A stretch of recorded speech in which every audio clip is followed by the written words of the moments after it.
এই মস্তিষ্ক রয়েছে না, এই মস্তিষ্কর দাম গবেষকরা জানাচ্ছে, যদি বিজ্ঞানীরা জানাচ্ছে যদি বানানো যেত তাহলে 5,000 কোটি টাকা লাগতো এই মস্তিষ্ক বানাতে, তো এত সুন্দর হতো না। এই মস্তিষ্ক চালাতে যে বিদ্যুৎ লাগে এটাকে 2000 কোটি কিলো ওয়াট বিদ্যুৎ লাগে। একটা মস্তিষ্ক পুরো বাংলাদেশ চলে যাবে, আর কিছু বিদ্যুৎ বাইরের দেশে বিক্রি করে এই দেশ টাকা রোজগার করতে পারে। এই আপনি চিন্তা করেন যে শিরোপশিরাগুলো, একটা তারের হেডফোনকে পকেটে দেবেন আর বের করবেন, দেখবেন ছাড়াতে হচ্ছে, তাই না? জুড়িয়ে যাচ্ছে। এই পুরো শরীরের মধ্যে এরকম জড়ানো পেছনে যত শিরা আছে না, এই শিরাগুলোকে বলা হয় খুলে খুলে রাখা হলে 11 একর জমি লাগতো, 11 একর জমি লাগতো। কেন ইমাজিন আমাদের মধ্যে কি রয়েছে, পুরো শরীরে 650টা মাংসপেশি রয়েছে, যা ইনস্ট্রাকশন দেবেন তাই করবে। আজকে একবার ভেবে না কাল একটা বাইক কিনবেন, হন্ডা কিনবেন, আপনি বাইরে বেরোবেন দেখবেন সব বাইকের দিকে নজর যাবে, এই বাইকটা ভালো, এটা সুন্দর, মাইলেজ ভালো, কোনটা ভালো, কি দেখবো। যতক্ষণ না কিনবেন মস্তিষ্ক আপনাকে ছাড়বে না, ও চিন্তা করতে থাকবে। ঠিক সেরকম একটা কমেন্ট যখন দিয়ে দেবেন এই মস্তিষ্ক আপনাকে ওই কাজে এগিয়ে নিয়ে যাবে। পৃথিবীতে মানুষ না বেসিক নিডসগুলো ফ্রি পেয়ে গেছে।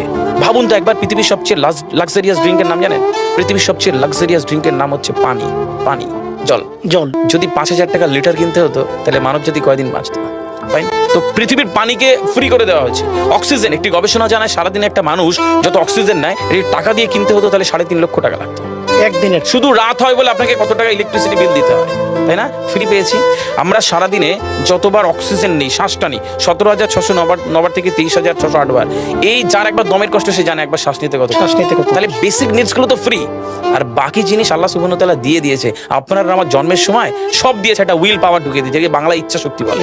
এই ইচ্ছা শক্তির বলে আপনি এখান থেকে বেরিয়ে কালো বলে চুরি ধরতে পারেন, আবার অভুক্ত মানুষকে একবেলা খাওয়াতে পারেন। এই দুটোর জন্য আপনার বিচার হবে আর আপনার জীবন একদিকে যাবে। বুঝতে পারে, ফিল করতে কেন দেওয়া হয়েছে। আমরা বেশিরভাগ মানুষ দেখবেন নামাজে দাঁড়ানোর সময় চিকন একটা ঘেমো গন্ধওয়ালা পোশাক করে নামাজে দাঁড়ায়, বিয়ে বাড়ি যাচ্ছি হেভি ফিটফাট করে। কখনো এটা ভেবে নামাজে দাঁড়ায়নি যে আল্লাহ সুবহানাহু ওয়া তাআলার সামনে দাঁড়াচ্ছি, যিনি আমাকে সৃষ্টি করেছেন, আমার রবের সামনে দাঁড়াচ্ছি। এই ফিলটা হয় না।